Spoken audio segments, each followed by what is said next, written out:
Welcome to अजांक IAS academy. जैसा कि आप सभी जानते हैं, लास्ट के हमारे कुछ सेशंस जो हैं, लास्ट एक सेशन हमारा एनसीईआरटी के ऊपर हुआ था। प्रॉपर एनसीईआरटी 9th क्लास की एनसीईआरटी जो है ज्योग्राफी की, उसके बारे में हमने कुछ डिस्कशन जो है वो किया था। आज उसी डिस्कशन को, उसी सेशन को थोड़ा और आगे बढ़ाते हैं। उस सेशन के अंदर हमने कुछ क्वेश्चंस देखे थे कि एनसीईआरटी किस टाइप से क्वेश्चंस पूछती है, और उनसे रिलेटेड काफ़ी सारी चीज़ें जो है वो हमने सीखी थी। कुछ कॉन्सेप्ट जो है वो सीखे थे कि कैसे हमें रटना जो है वो ज़्यादा हेल्पफुल नहीं होता, समझना चीज़ों को ज़्यादा हेल्पफुल होता है।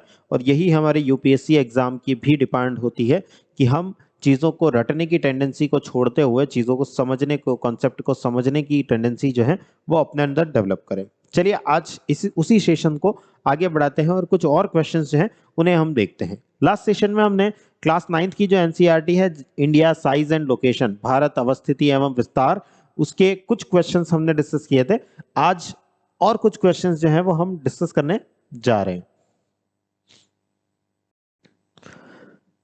लास्ट सेशन में हमने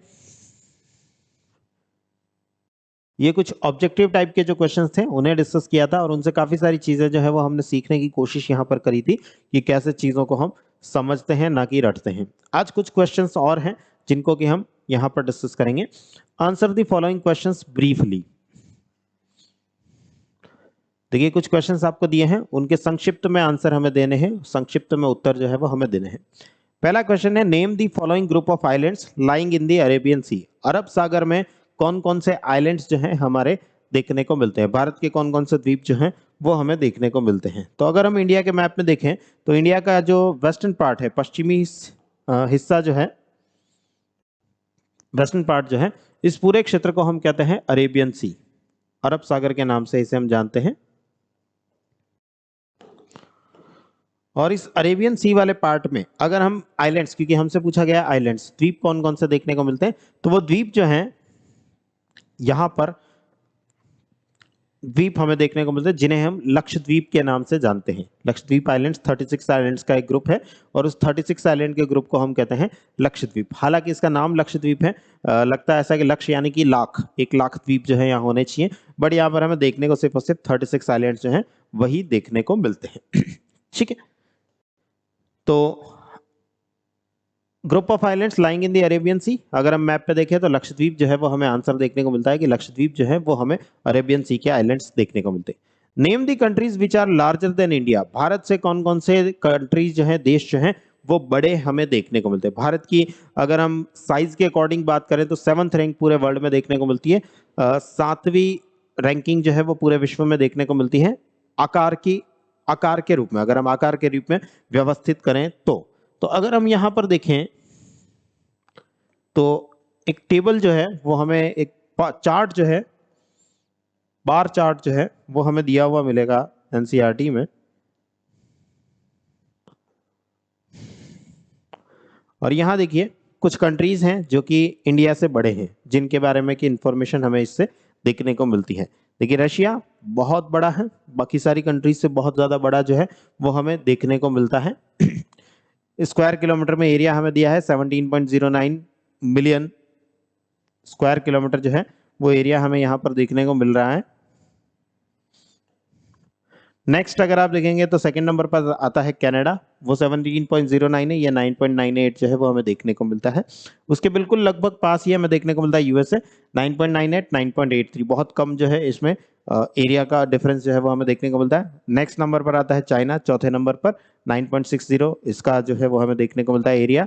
देन आता है ब्राजील 8.51, देन आता है ऑस्ट्रेलिया 7.69, एंड देन आता है इंडिया 3.28 मिलियन स्क्वायर किलोमीटर जो है वो हमें यहाँ पर इंडिया का एरिया हमें देखने को मिलता है। तो क्वेश्चन हमसे ये पूछ रहा है कि इंडिया से कौन कौन से देश जो हैं वो बड़े हैं।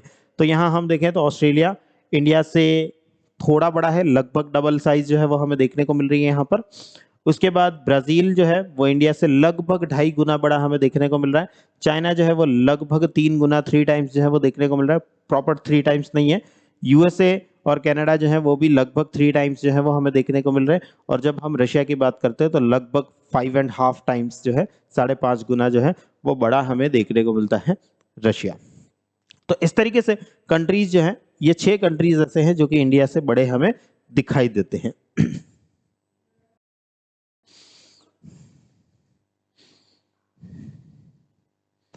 नेक्स्ट क्वेश्चन अगर हम देखें, which island group of India lies in the south east, दक्षिण पूर्व की तरफ जो है वो कौन सा आइलैंड ग्रुप हमें देखने को मिलता है। तो देखिए मैंने लास्ट सेशन में भी आपको बताया था, नॉर्थ साइड जो है वो ये होती है, साउथ साइड ये होती है, ईस्ट साइड ये होती है, वेस्ट साइड ये होती है। हमें पूछा है साउथ ईस्ट, यानी कि साउथ ईस्ट डायरेक्शन ये वाली होती है, this is the south east direction, दक्षिण पूर्व की दिशा जो है वो ये वाली हमें देखने को मिलती है। यहाँ अगर हम इंडिया में देखें तो साउथ ईस्ट डायरेक्शन हमें ये देखने को मिलती है, और साउथ ईस्ट डायरेक्शन में हमारे जो ग्रुप ऑफ आइलैंड्स देखने को मिलते हैं उन्हें हम कहते हैं Andaman and Nicobar islands, group of islands, Andaman एवं निकोबार द्वीप समूह, जो कि अगेन फिर दो पार्ट्स में डिवाइड होता है, Andaman group of islands and Nicobar group of islands. Andaman द्वीप समूह एवं निकोबार द्वीप समूह दो ग्रुप ऑफ आइलैंड्स में हमें डिवाइड होता हुआ दिखाई देता है। Next question, which island countries are our southern neighbours, दक्षिणी पड़ोसी हमारे कौन से हैं, आइलैंड कंट्रीज जो हैं जो कि दक्षिणी पड़ोसी हमें देखने को मिलते हैं। देखिए अगर यहां आप देखें, सदर्न पूछा है, साउथ पूछा है, साउथ किधर होता है, नीचे की तरफ हमें देखने को मिलता है, नीचे का जो भाग होता है उसे हम साउथ डायरेक्शन या सदर्न डायरेक्शन या दक्षिणी दिशा हम कहते हैं। और दक्षिण में अगर हमें पूछा गया है कि कौन से देश जो हैं वो हमें देखने को मिलते हैं, देखिए विच आइलैंड कंट्रीज आर और सदर्न नेबर्स, हमारे पड़ोसी देश हैं और दक्षिण में हमें देखने को मिलते हैं। तो दक्षिण में अगर हम देखें तो यहाँ एक पड़ोसी देश जो हमारा देखने को मिल रहा है दैट इज श्रीलंका, एक नेबर कंट्री है और एक आइलैंड कंट्री है। हमारा नेबर कंट्री पड़ोसी देश है और ये एक आइलैंड भी है, अपने आप में एक द्वीप जो है वो भी हमें देखने को मिलता है। एक और पड़ोसी देश अगर हम देखें तो यहाँ पर हमारा एक और नेबर आइलैंड कंट्री जो है वो देखने को मिलता है, जिसका नाम है मालदीव्स। मालदीव्स नाम का देश जो है वो यहाँ हमें देखने को मिलता है इस जगह पर दक्षिण के भाग में। तो ये दो नेबर कंट्रीज जो है वो हमें ऐसे देखने को मिलते हैं, जो हमारे नेबर कंट्रीज हैं प्लस आइलैंड कंट्रीज के रूप में हमें देखने को मिलते हैं। नेक्स्ट क्वेश्चन अगर आप देखेंगे तो the sun rises 2 hours earlier in the Arunachal Pradesh as compare to Gujarat in the west, but the watches show the same time, how does this happen. जो हमारा सूर्य है वो अरुणाचल प्रदेश में गुजरात से 2 घंटे पहले जो है इसका उदय हो जाता है। ये अरुणाचल प्रदेश है, ये गुजरात है।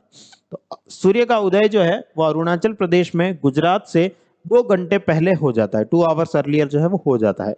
बट स्टिल पूरे भारत में समय जो है वो एक ही चलता है, ये कैसे संभव है। क्वेश्चन जो है उसकी डिमांड ये है, जिनके पास हिंदी एनसीईआरटी होगी वो इसको प्रॉपर हिंदी में पढ़ पा रहे होंगे। तो क्वेश्चन की डिमांड जो है वो ये पूछना चाह रहा है कि यहाँ पर सूर्योदय पहले हो रहा है, सनराइज जो है पहले हो रहा है, यहाँ सनराइज 2 घंटे बाद हो रहा है, तब भी पूरे भारत में एक ही समय जो है वो कैसे चल रहा है, क्या ऐसा कंसेप्ट जो है वो हमने यहाँ पर लगाया है। तो यहाँ पर जो हमारा कंसेप्ट निकल करके आता है that is standard timeline of India.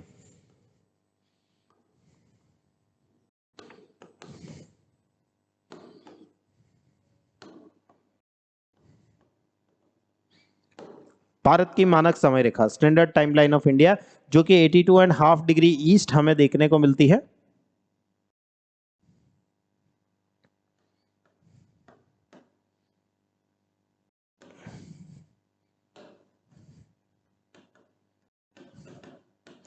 Eighty two and half degree east, 82.5 degree पूर्वी देशांतर जो है वो हमारी मानक समय रेखा के रूप में स्टैंडर्ड टाइमलाइन ऑफ इंडिया के रूप में हमें देखने को मिलता है। ये स्टैंडर्ड टाइमलाइन पर जो टाइम होता है वही पूरे इंडिया में वैलिड होता है, पूरे भारत में मान्य होता है। इसकी वजह से पूरे भारत में एक ही समय जो है वो हमें देखने को मिलता है। अब आपके दिमाग में क्वेश्चन आ रहा होगा, सर ऐसा कैसे है, हमने एक ही लाइन जो है उसको क्यों लिया है, बहुत सारे अलग अलग समय अलग अलग जगहों पर अलग अलग समय जो है वो क्यों नहीं लिया है।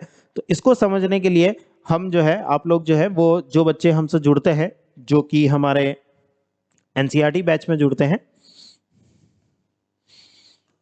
एनसीईआरटी आंदोलन बैच में जुड़ते हैं, जहां पर कि हम एनसीईआरटीज को इन डेप्थ जो है डिस्कस करते हैं। ओजांग सर खुद जो है वो आपके साथ में एनसीईआरटी के क्वेश्चंस को डिस्कस करते हैं, एनसीईआरटी के कॉन्सेप्ट्स को डिस्कस करते हैं, उनको समझाते हैं, डिलीवर करते हैं आप लोगों को बहुत अच्छे से। उसके अंदर हम इन डेप्थ बात करते हैं कि स्टैंडर्ड टाइमलाइन क्या होती है, स्टैंडर्ड टाइमलाइन का कंसेप्ट क्या होता है, मानक समय रेखा का कंसेप्ट क्या होता है, किस प्रकार से बनी थी, किस कॉन्फ्रेंस में बनी गई थी, क्या इसके डिसीजंस जो है वो लिए गए थे, उसके बाद किस प्रकार से भारत में ये वैलिड जो है वो हमें देखने को मिलती है, क्या वर्ल्ड में सारे कंट्रीज में ऐसा होता है, क्या कोई ऐसे कंट्रीज भी हैं जिनमें कि अलग अलग बहुत ज़्यादा स्टैंडर्ड टाइमलाइंस जो है वो हमें देखने को मिलती है। सारी बातें जो है, सारा डिस्कशन जो है वो हमारा यहाँ पर एनसीईआरटी आंदोलन बैच के अंदर होता है। नेक्स्ट क्वेश्चन को देखते हैं। The central location of India at the head of Indian ocean is considered of great significance why. Bharat की जो हिंद महासागर में जो सेंट्रल लोकेशन है, अगर मैं आपको मैप में दिखाऊं, मैप में देखिए ये इंडियन ओशन है। इंडियन ओशन के अंदर भारत की जो अवस्थिति है, लोकेशन जो है वो लगभग बीचों बीच हमें देखने को मिलती है।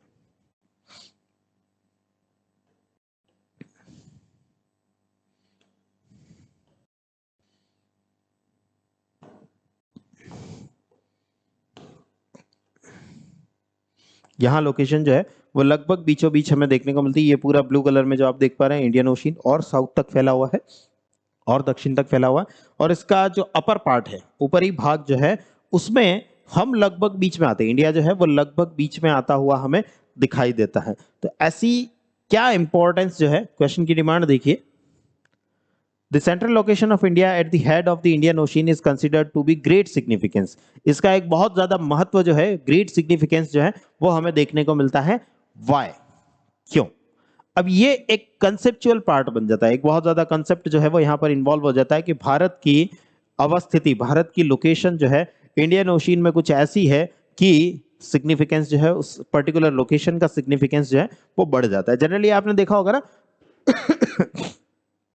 कि हम जब भी कभी कोई जमीन खरीदने जाते हैं किसी जगह पर, मान लीजिए या आपने सुना होगा कि फला व्यक्ति ने जमीन खरीदी है, तो हम सुनते हैं कि झील के किनारे थी तो उसकी रेट्स बहुत ज्यादा थी, नदी के किनारे थी उसकी रेट्स जो है बहुत ज्यादा थी, कहीं बहुत ज्यादा शहरी क्षेत्र में मिली, किसी बड़ी रोड के आसपास थी तो उसकी रेट्स जो है वो बहुत ज्यादा थी। क्यों?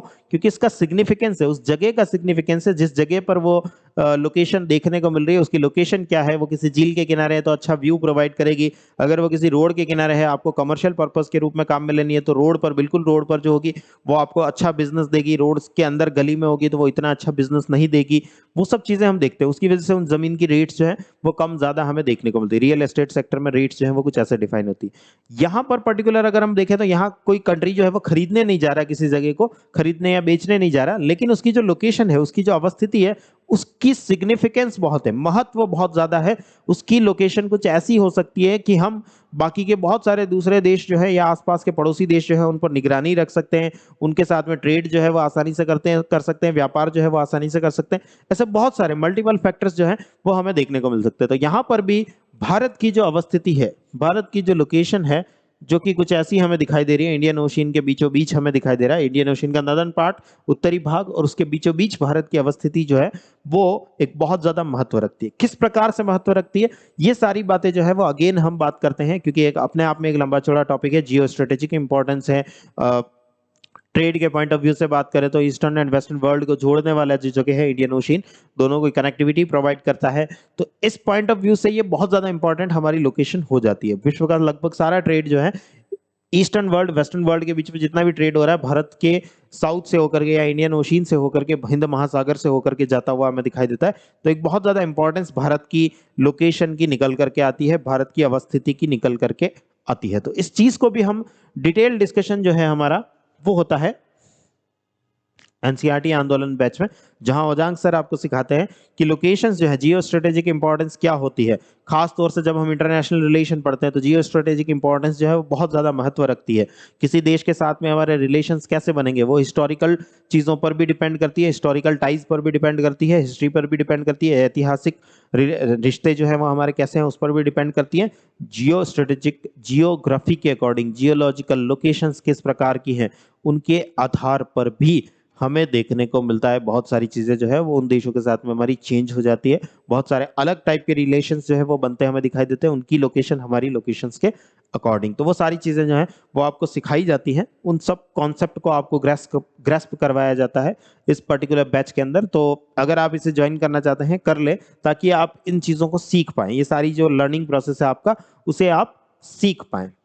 तो आई होप कि आज का ये जो सेशन हमारा रहा है इसमें आपने काफी सारी चीजें जो है वो सीखी होंगी, काफी सारे कंसेप्ट जो है वो आप लोगों ने सीखे हैं, और क्वेश्चन की डिमांड भी आपने देखी है कि देखिए एमसीक्यू टाइप के क्वेश्चन जब हमने देखे थे तो वहां पर भी यूपी एनसीईआरटी जो है उसने कुछ क्वेश्चन ऐसे पूछे थे जो डेली लाइफ से कनेक्ट करते हुए या कुछ और तरीकों से कनेक्ट करते हुए पूछे थे।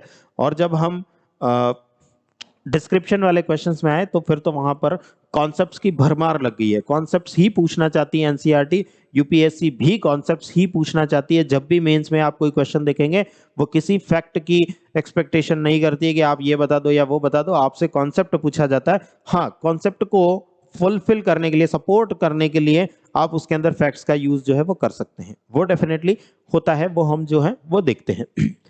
तो अब आप लोगों ने समझा कि किस प्रकार से क्वेश्चन जो है वो कॉन्सेप्ट बेस्ड हमें देखने को मिलता है। स्पेशली मेंस में ऐसे ही क्वेश्चंस जो है वो फ्रेम किए जाते हैं, सेंटेंस जो है वो ऐसे ही फ्रेम किए जाते हैं, और उनके अंदर हमें ये समझना जरूरी होता है, कीवर्ड्स में हम उसको बांटते हैं और हम समझते हैं कि कैसे किस प्रकार से हम इन क्वेश्चंस को अटेम्प्ट कर सकते हैं। जब तक हमें चीजों की समझ नहीं है, कॉन्सेप्ट की समझ नहीं है, तब तक हम इन क्वेश्चंस को अटेम्प्ट नहीं कर सकते।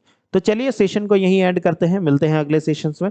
कुछ और क्वेश्चंस जो हैं उन्हें हम डिस्कस करेंगे। अगर आपने पिछला सेशन नहीं देखा है तो आई बटन पर क्लिक करके आप उस सेशन को भी देख सकते हैं, उसके अंदर हमने कुछ क्वेश्चंस जो हैं वो डिस्कस किए थे। Thank you everyone.